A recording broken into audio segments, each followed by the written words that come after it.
Anybody in here that knows me know that I grew up in Pruitt, and I go, I'm a project girl, and proud of it.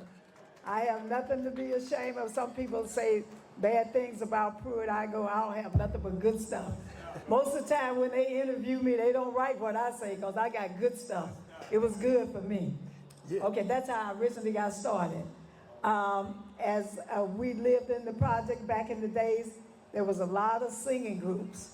I mean, that's what we did. I mean, we didn't have a lot of stuff to do, but we skated, we went to the Y, and we would sing outside on the bench. In the project, if you're from the project, you know about the bench.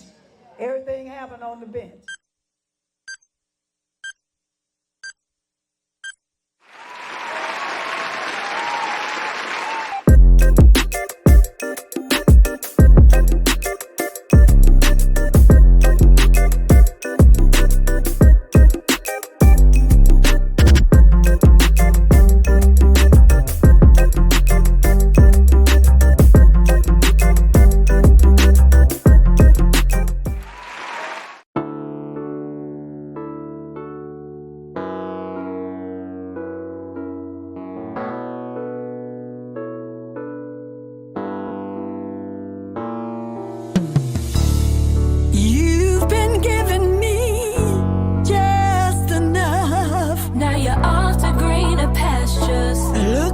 Some better stuff. Looking for some better stuff. Hey, the green grass grows right beneath your nose.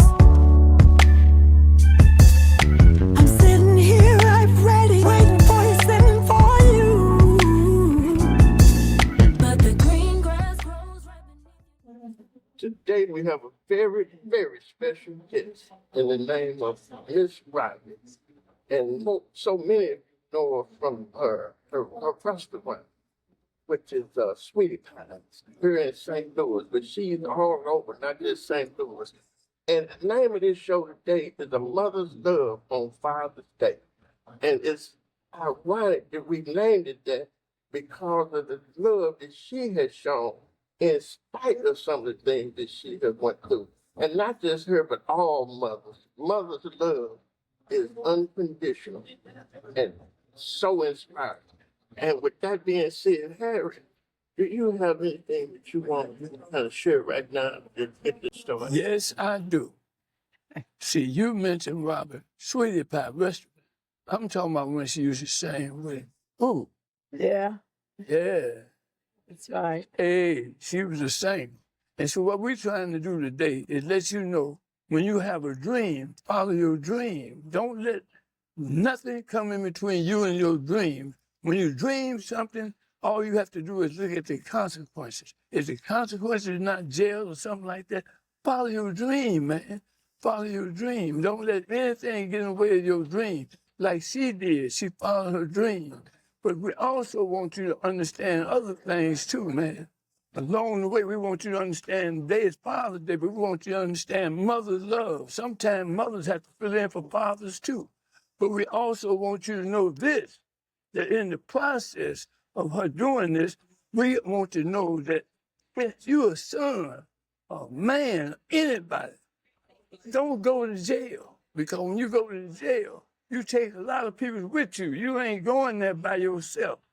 That's You right. taking your mama, your daddy, your sister, your brothers, you taking everybody to jail with you. That's And we're right. trying to get you to understand consequences are important to everybody. And at the same time, don't let that stop your dream. We're going to go through all this today with her. Because at the very end, although she done went through all of that, she's still struggling to be her best. I would just like to know, Okay. how did you really get started singing? Well, anybody in here that knows me know that I grew up in Pruitt, and I go, I'm a project girl, and proud of it. I have nothing to be ashamed of. Some people say bad things about Pruitt. I go, I don't have nothing but good stuff.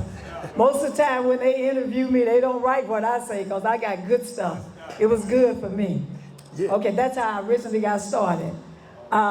As we lived in the project back in the days, there was a lot of singing groups. I mean, that's what we did. I mean, we didn't have a lot of stuff to do, but we skated, we went to the Y, And we would sing outside on the bench. In the project, if you're from the project, you know about the bench. Everything happened on the bench.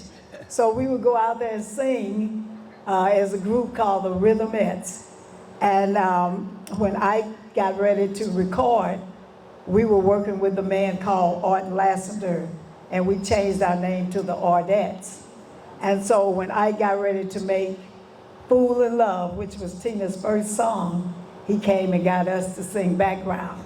And that was the beginning of my professional career as leaving St. Louis. But we always worked around the clubs with a guy named Art Lassiter.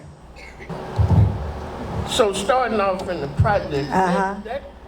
that was your roots. That's right.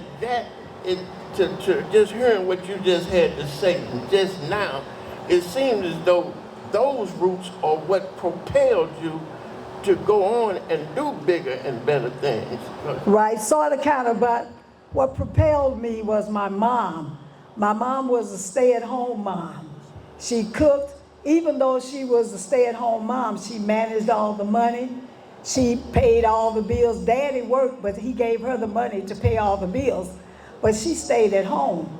And after seeing my mom, every time she needed something, now, we had a good life. But every time she needed something, she'll say, I gotta wait till James come home. So I knew then I wasn't waiting on James or nobody else. I was gonna get my own. So that's how I first became determined to make sure that I was able to take care of myself. We had all the food we needed. My mom was a wonderful mom, but she just stayed at home. She didn't work, she didn't drive, and I knew that wasn't the life for me. Plus, one time I always wanted to work, and a lady in my building did day work. And so one day, one of her partners didn't show up, and I used to always ask her, can I go to work with you? And one day she told me, well, the lady's not gonna show up, so come on, go to work with me. She cleaned houses, and little did I know that wasn't what I wanted to do. I went to this white lady's house, and she, as a teenager, she told me they would pay $7 in car fare. I took a cab. I didn't know no better. But when I got ready to go, I asked her for my $7, and she told me that she paid a teenager fare. She didn't want to give me the $7. So I said, well, ma'am, I did grown people work. And I said, what about my car fare? She gave me a quarter. I said, I took a cab. She said, a cab, honey, you shouldn't have taken no cab. I didn't know no better. So that let me know that I didn't want to do no housework other than my own. So all these things propelled me to make sure that I did something that I could make some money and take care of me. And so that's how I really got started.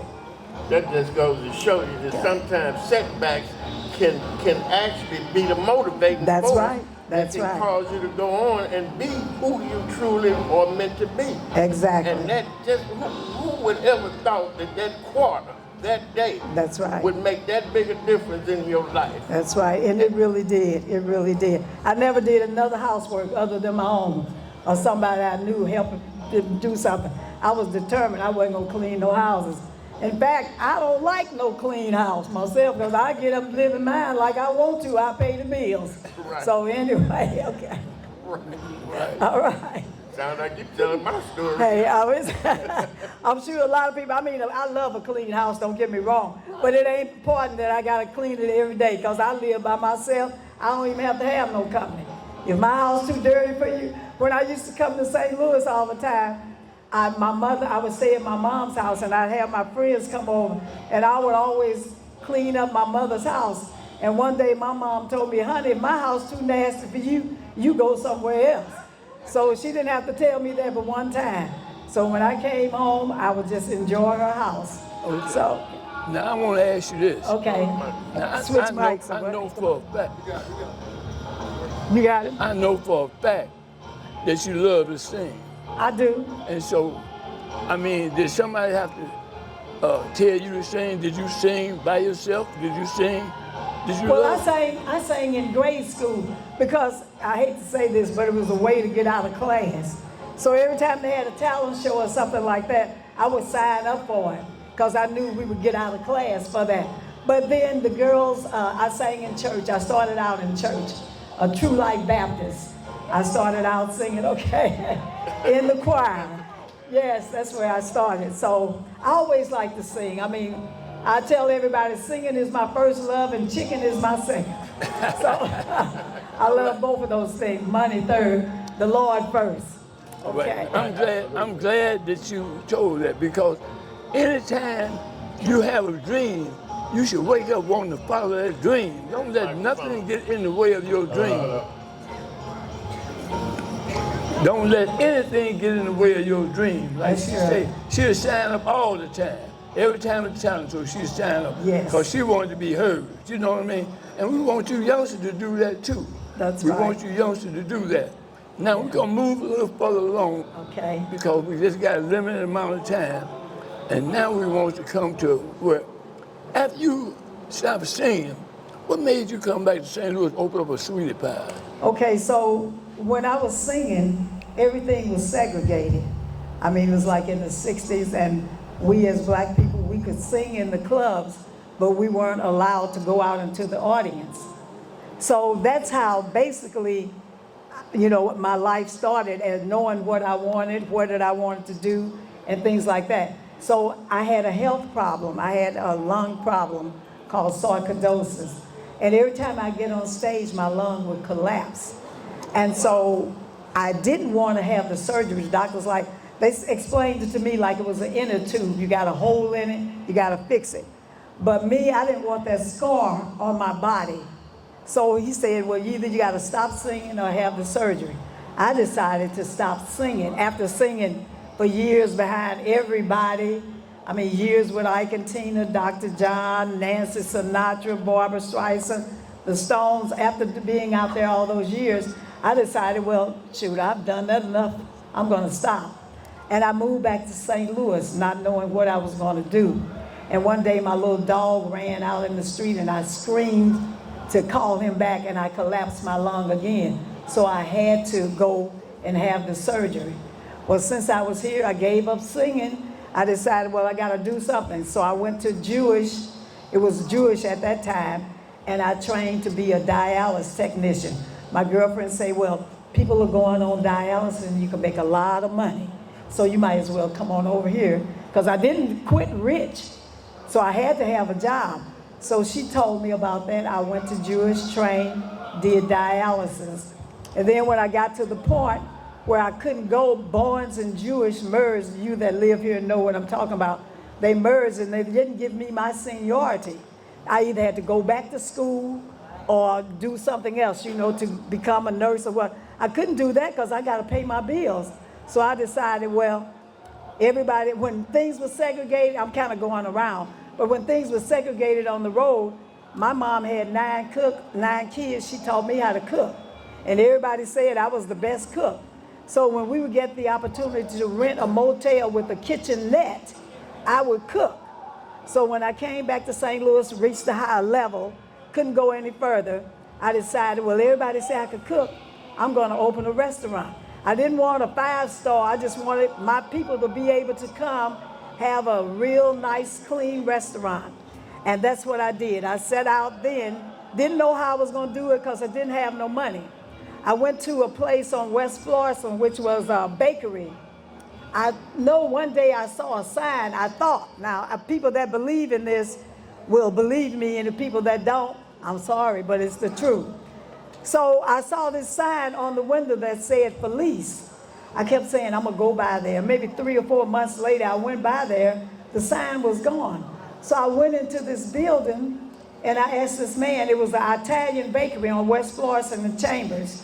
I asked him, I said, was this place Felice? He said, no. I said, I mean, maybe 3 or 4 months ago, I saw the sign. He said, no, ma'am, you didn't. I said, well, maybe it was longer than that. He said, no, ma'am. We've been here 28 years. This is our Italian bakery. This is family home. So I felt kind of bad, but I didn't tell him about I had saw, went through all that.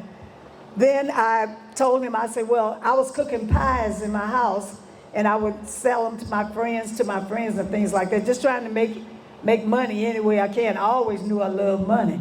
So I would try to do that any way I could. So one day, when I went to this man, I told him, I said, well, I make pies in my house, and I sell them. He ordered right away 200 lemon meringue pies. To this day, I've never been able to make them because I couldn't fill that order. And I've been a person, if you say be there at 3, I'm there. So I knew I could never do it. But I told him I was so embarrassed that I didn't have any money. I told him, I said, well, if you ever decide to move, give me a call. Gave him my number. Sure enough, about 3 or 4, I'm going to try to hurry this up because I don't want to bore you. About 3 or 4 months later, this man called me. Hey, Robbie, Jim down at the shop. I'm going to move. And I said, okay, I'll be down. No money. Don't know what I'm going to do, but I'm going. So when I got there, he told me he was going to move. And I said, well, how much you think this place costs? He said, about $1,000. I said, $1,000? I'm looking for a place for $250. So, I mean, I was way out. So I said, well, you think the man would let me have it? The man that owned it was a strip mall on West Florissant. That's my first sweetie pies. And let me get a little sip here. Hold it, y'all. Hold it, hold it. So, anyway, when I was singing with Ike and Tina, we sang at the Club Imperial on Goodfellow in West Florissant. It was the only white club that had hired black entertainers. So I called him up, asked him, after I got the, wait a minute, I'm backing up a little bit. So doing my dialysis, I met Mr. Strauss, the man that owned the Fox. Was very, very nice to me. He inspired me. He told me, I used to tell him all the things that I was dreaming of. He said, you know what? You can't let people turn you down or disencourage you because this is your dream. Nobody will ever imagine your dream. Absolutely. So it's left up to you. Absolutely. If you have a dream, you got to go for it. Nobody else can fulfill your dream. They're not going to even see it. Right. They're not going to see it. So make it, go on. You said, well, ask me something, Don.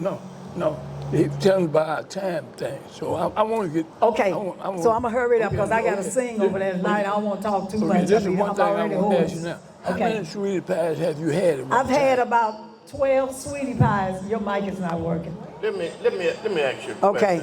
And this is, I'm taking you back now. Okay. Further than the sweetie pie days. Okay. I knew 2 of your brothers. Okay. Yes. That was Fishman and her. Yes. And those are my gangster brothers. them your gangster brothers. Yes, them yes. my gangster friends. Yes. We all hung out together, did wrong together. Yes.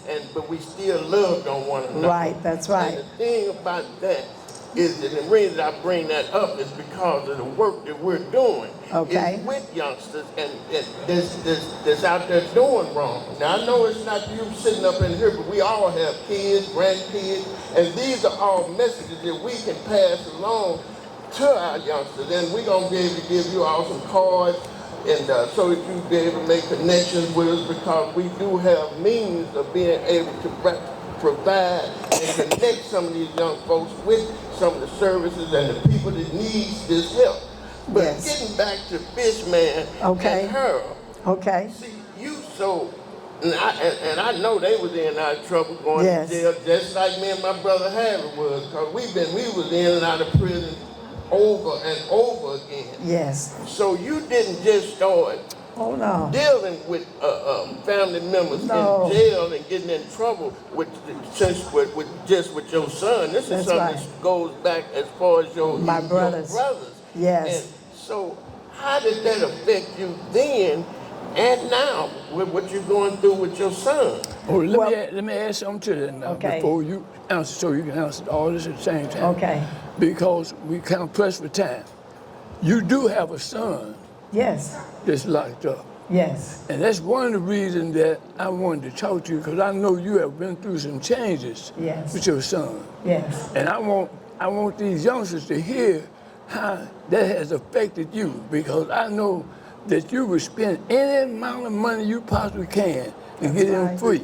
Not saying he's guilty or not guilty. Right. But a lot of times when your son do something, mom don't know about the law.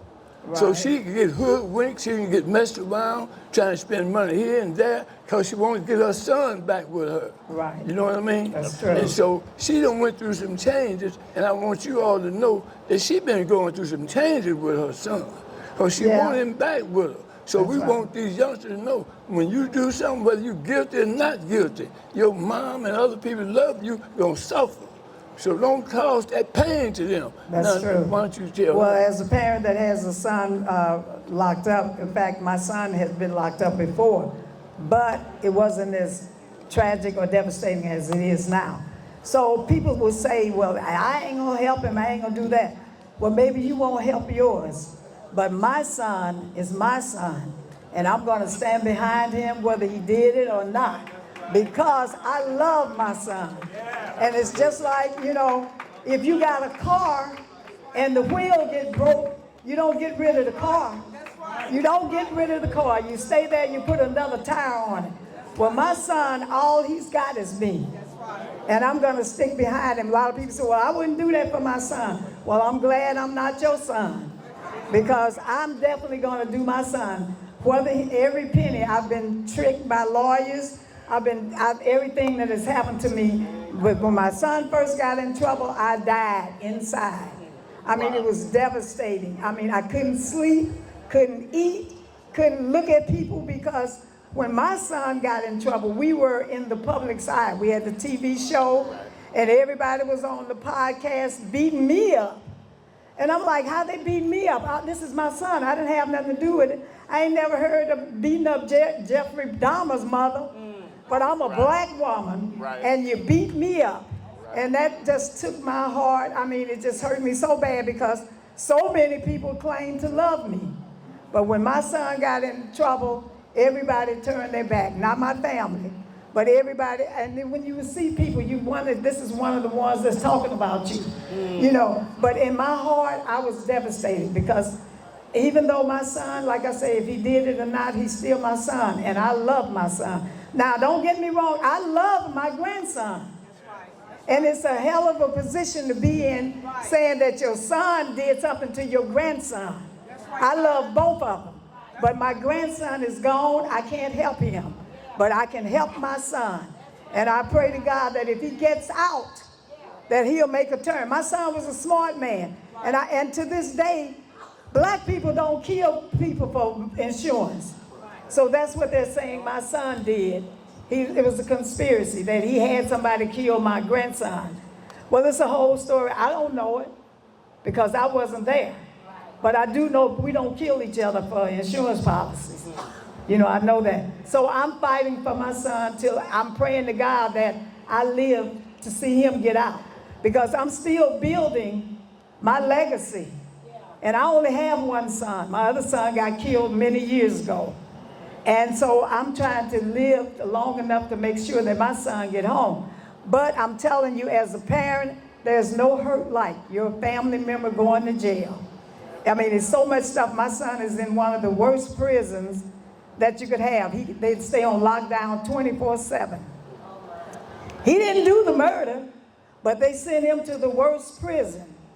So every day I'm fighting for my son. My money's been taken from lawyers that didn't do nothing but rip me off. They didn't do nothing. The lady that represented him came from my film company. She didn't have no business trying a cow. She didn't know nothing about no murder trial. So the consequences was that my son got time. But like I say, I'm praying every night. Every night. I do not miss a prayer for my son, that he comes home while I'm still alive. I'm 84, I'll be 85 tomorrow, so I ain't got too long. So I'm doing everything I can to get him home. And St. Louis, you have been wonderful to me. I love St. Louis. You have supported my restaurants. You have been just a blessing. When I go places, people see me, tell me how much they love me. I hug and kiss. I kiss babies. I push wheelchairs. I do all that because I am grateful.